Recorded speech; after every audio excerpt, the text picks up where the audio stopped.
Tenemos a Eva Villanueva ya con un invitado muy especial, es Jacobo Díaz, el director financiero de Bankinter. Eva, muy buenos días. Pues nos encontramos hoy, nos reciben aquí en Negocios Televisión, con el director financiero de la primera entidad española que se ha confesado ante el mercado, rindiendo cuentas de estos 3 primeros meses de 2022, en el que ha recuperado esos niveles prepandemia, mejoras en la cartera de préstamos, mejoras en todos los márgenes, pero para hablar de esos detalles, el nombre propio del día es Jacobo Díaz, director financiero de Bankinter. Jacobo, bienvenido, muchas gracias por recibirnos. Muchísimas gracias a vosotros, muy buenos días. Bueno, señalábamos cómo Bankinter ha sido la primera de los bancos españoles en rendir cuentas, 3 primeros meses del año con un beneficio de algo más de 154 millones de euros, un 4% más. Exitoso arranque. Bueno, ¿cuál es el balance? ¿Qué números destacaría? Bueno, yo creo que el balance no puede ser más positivo, ¿no? Haber conseguido en el primer trimestre del 2022, haber compensado no solo los ingresos ya de la actividad bancaria del año pasado, sino también los que nos contribuía, ¿no? Línea Directa Aseguradora, yo creo que eso, pues yo creo que es un éxito notable, ¿no? Yo me quedo con que ha sido todo con negocio recurrente, no hay ningún extraordinario. Me quedo con una buena actividad comercial, que yo creo que es el fundamento de todo nuestro negocio. Me quedo con que hemos crecido en todos los negocios y en todas las geografías, que también eso es muy relevante. Y eso, bueno, pues eso es lo que te lleva a unas cifras de margen, pues que están batiendo récord trimestre tras trimestre. Y bueno, pues si eso todo lo acompañamos pues con unos niveles de eficiencia que están mejorando y que son muy buenos, o con unos niveles de morosidad que también siguen mejorando, pues bueno, pues yo creo que podemos decir que el balance es más que satisfactorio. Señalaba, que no lo había dicho yo en la introducción, cómo ya esos ingresos únicamente bancarios compensa la salida de Línea Directa, esa aseguradora, esa segregación en la que existíamos el año pasado, muy buenos 3 primeros meses del año. Toca mirar hacia adelante. ¿Cuál es el diagnóstico que esperan para este conjunto del año? Es verdad que la señora Dancausa ya apuntaba, ¿no?, que mantiene ese objetivo de 550 millones en 2023, pero mirando a este ejercicio, ¿cuál es esa perspectiva? Bueno, yo creo que nos enfrentamos en un ejercicio con gran incertidumbre, como no puede ser de otra forma, simplemente viendo lo que está ocurriendo a nuestro alrededor. La inercia es bastante buena. Nosotros pensamos que desde luego el segundo trimestre pues debería ser también un buen trimestre, y luego nos adentramos en un periodo, yo creo que va a haber más incertidumbre derivada pues de la inflación, ¿no? Este incremento de gastos en general, pues cómo va a repercutir en nuestros clientes, cómo nos va a repercutir a nosotros en primera persona. Yo creo que hay mucha incertidumbre. Las cadenas de suministro, ¿no? Pues sabemos que ahora mismo pues sigue habiendo alguna que otra disfunción en esas cadenas de suministro, y lo mismo, pues qué impacto va a poder tener esto en nuestros clientes. Todavía es muy prematuro ahora mismo. Tenemos otro evento relevante, que es el fin de las carencias de los préstamos ICO, que está ocurriendo sobre todo en estos meses de abril, mayo, junio, y ahí también tendremos un buenísimo indicador de cuál es la salud, ¿no?, de la economía de nuestros clientes o de la salud de la economía en general, ¿no? Por lo tanto, yo creo que va a ser un año no exento de fuertes emociones, ¿no? Pero yo creo que el banco está en una situación muy sana, con muy buena inercia, muchísimo foco en cliente. Y yo creo que va a ser un buen año, y por supuesto los 550 millones del 2023, pues ese es nuestro objetivo principal, y yo creo que cada vez estamos más cerca de conseguirlo. Esta explicación de perspectivas de año, en el fondo, me ha intercalado distintas ideas. Por una parte, lo que es la propia evolución y análisis que mantiene el banco de la situación económica, más el propio contexto estaba apuntando. Hemos visto también esas mejoras en los ratios de morosidad. En la presentación de resultados señalaban como es algo que no le preocupa, pese a que el Banco de España sí pone esa nota ahí, esa advertencia sobre la mesa. Es verdad que es difícil realizar previsiones numéricas en medio de estas incertidumbres, pero por pedirles esfuerzo, un poco realmente cuál es el escenario que barajan con respecto a la morosidad en medio de estas perspectivas, ¿no? También rebaja de crecimiento para España, esos aumentos de los precios. ¿Cuál es el contexto que manejan? Bueno, nosotros hemos afirmado que para el conjunto del año íbamos a tener un coste de morosidad de aproximadamente del 0,40% de nuestra cartera crediticia, ¿no?, de nuestro riesgo computable. La realidad del primer trimestre es que ha sido bastante inferior, ¿no?, ha sido solo 0,30%. Aún así, no queremos cambiar esta perspectiva, ¿no? ¿Por qué? Porque queremos ser prudentes por las carencias de los ICOs que terminan ahora y bueno, pues que duda cabe, vamos a ver qué ocurre. De momento no está ocurriendo nada, ¿no?, pero es verdad que es todavía prematuro, ¿no? Y por otro lado, por el posible deterioro de la economía. La ralentización de la economía, y tal como advierte el Banco de España, pues esto se va a trasladar en un posible incremento del coste de mora, pero aún todavía es muy incierto ese coste de mora, cuánto va a ser o cuánto va a crecer, ¿no? Yo creo que debemos pensar en que las empresas españolas están en una situación más saneadas, ¿no?, que hace unos años. Creo que las familias españolas están con mucho menos endeudamiento que hace unos años y también con más ahorro. Por lo tanto, el impacto no va a ser algo que, en mi opinión, vaya a ser repentino o brusco, ¿no?, sino que lo vamos a ver de forma paulatina, y yo creo que eso vamos a tener que esperar a la segunda parte del año para tener un mejor pulso, ¿no?, de ese deterioro del coste del crédito, que sí es posible que llegue, pero que también, digamos, que nos llega a una situación de mayor fortaleza y saneamiento tanto a las entidades financieras, ¿no?, como a las familias y a las empresas. En esa segunda parte del año, que asegura clave para ver un poco en qué se traducen todas estas tensiones y cómo va evolucionando la situación, van a llegar algunos de esos anuncios que se esperan en cuanto a política monetaria del Banco Central Europeo, por ejemplo. Y también veremos en qué se traducen y cuánto es el ascenso de ese Euribor, que ya usted mismo señalaba cómo esa subida del Euribor va a ser buena para los próximos trimestres. Juntando las dos ideas, no sé cuál es el escenario de tipos que manejan desde Bankinter y de alguna manera también cuándo van a empezar a notar ese impacto de ese Euribor en las cuentas y si tiene un cálculo de hasta dónde puede llegar. Yo creo que aquí hay que sacar la bola de cristal y sacarle brillo y ver por dónde va a ir esto del futuro, ¿no? La realidad, ¿cuál es? La realidad es que ya el viernes pasado el Euribor se ha situado en el positivo en 8 puntos básicos, que es una cifra que yo creo que todavía nadie esperaba, ¿no? Yo creo que el Euribor 12 meses, que es la principal referencia hipotecaria, bueno, pues va a seguir deslizando al alza, poco a poco. ¿Por qué? Porque anticipa una subida de precios o tipos oficiales del dinero. ¿Cuándo se van a producir estas subidas? Bueno, aquí los expertos se fijan sobre todo posiblemente en julio, que pueda haber una primera subida y en el resto, la segunda parte del año, posiblemente haya otra, ¿no? Yo creo que aquí lo importante es destacar que nos dirigimos hacia la normalización de tipos, ¿no? Suena raro decir que los tipos van a subir y es verdad que afecta a los bolsillos, ¿no? Pero al final es que se nos olvida que llevamos 6 años de tipos de interés negativo, que es algo que es absolutamente contraintuitivo, ¿no?, respecto al precio del dinero. Por lo tanto, yo espero una normalización del precio del dinero, que yo creo que es positivo en general para todo el sistema financiero, y sí es cierto que en el 2023 se esperan subidas adicionales de tipos de interés, pues para paliar el incremento de la inflación que estamos viviendo y que todavía no está claro de cuándo vamos a alcanzar su techo y cuándo vamos a empezar a ver su reducción. Al hablar de alguna manera del Euribor, hablamos de ese indicador de referencia para la mayoría de las hipotecas españolas. Hemos visto cómo la compra-venta de viviendas se está disparando y ahí es cuando empieza la duda o no en el mercado sobre si temen o no que haya burbuja o no en el sector inmobiliario. ¿Cuál diría que a qué responde realmente la situación? Sí, yo diría que no hay ninguna burbuja ahora mismo, ¿no?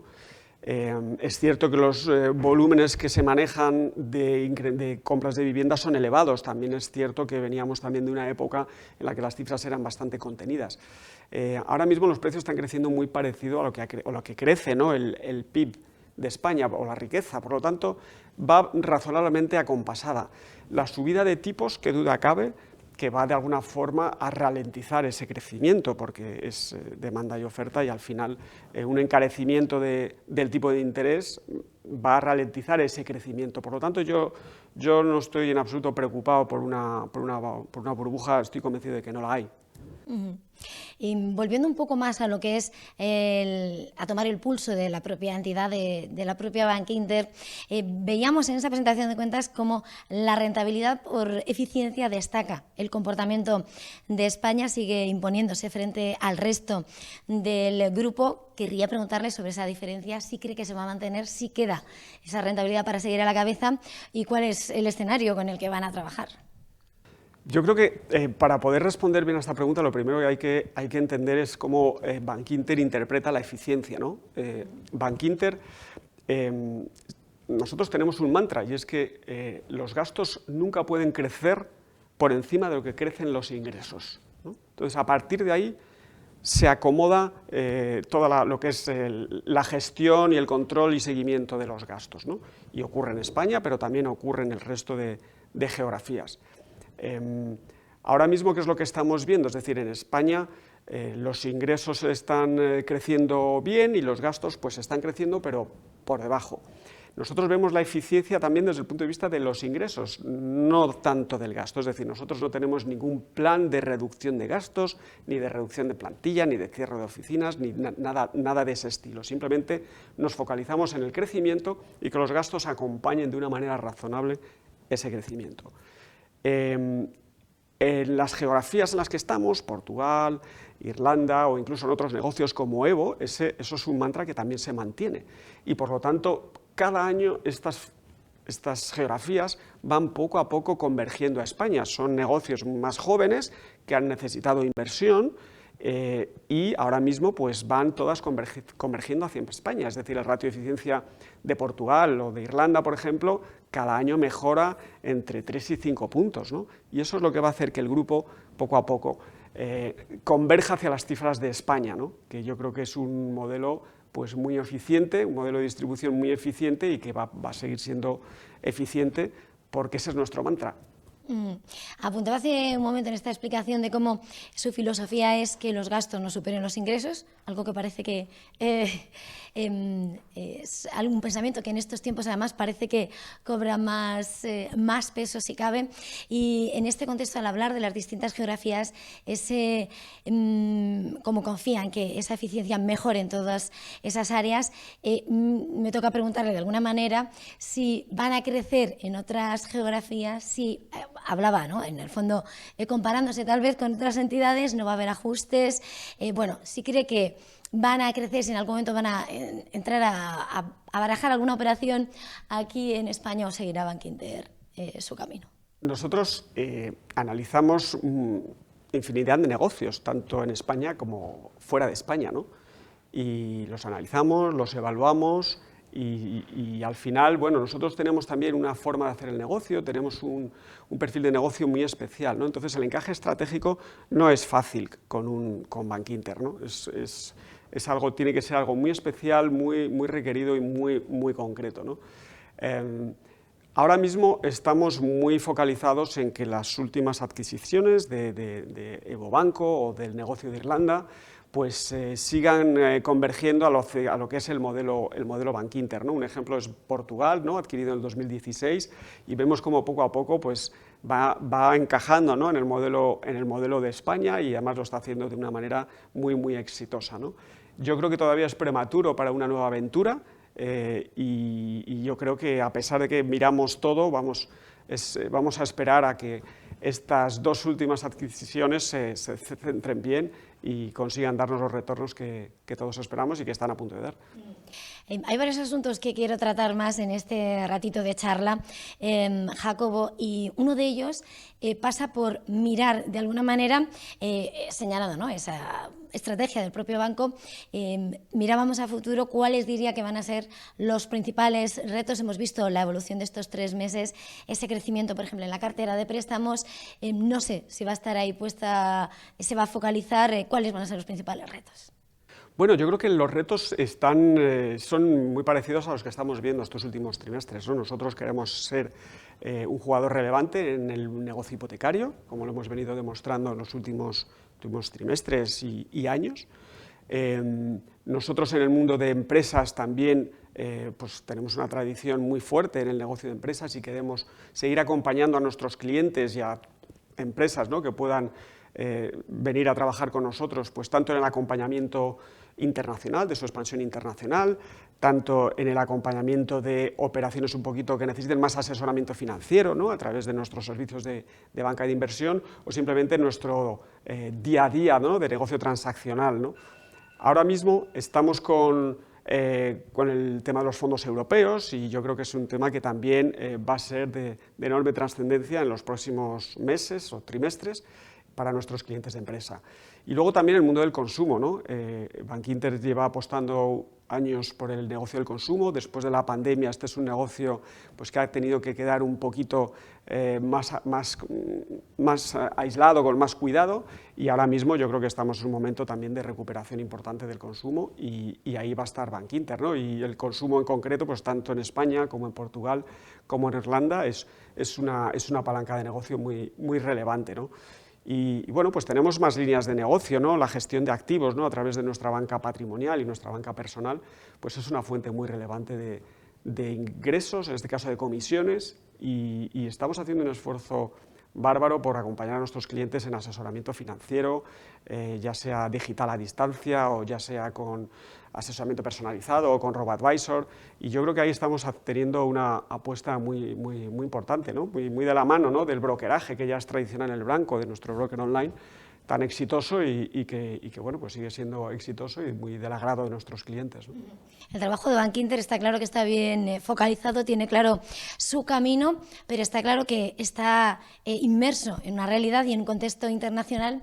Es verdad que estamos muy acostumbrados, sobre todo, ¿no?, en el mercado, a atender esos test de estrés a los que el Banco Central Europeo se les pide, ¿no?, esa prueba de resistencia a las propias entidades, pero con ese escenario que nos sorprendía, ¿no?, con el arranque del año, ese escenario bélico, esa invasión de Ucrania, ha llegado esa petición, ¿no?, esos planes de contingencia por la guerra de Ucrania que el BCE les ha pedido que realizasen.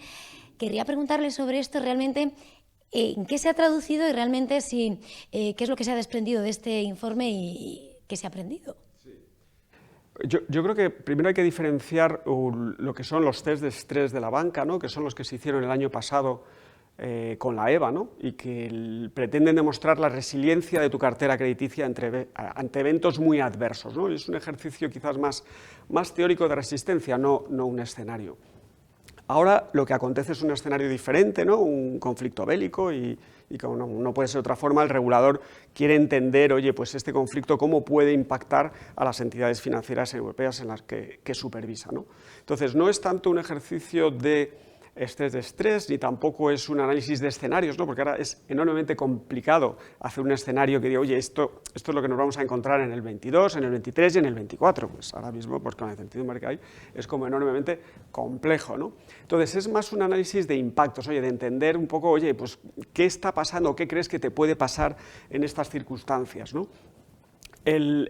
O sea, no es realmente un plan de contingencia, es un análisis de impacto. Ellos lo dividen en dos patas, ¿no? Una pata es lo que llaman impactos directos, ¿no?, o de primera ronda, es, oye, pues qué exposición tienes directa a los países que están en el conflicto, Ucrania, Rusia, Bielorrusia, etcétera.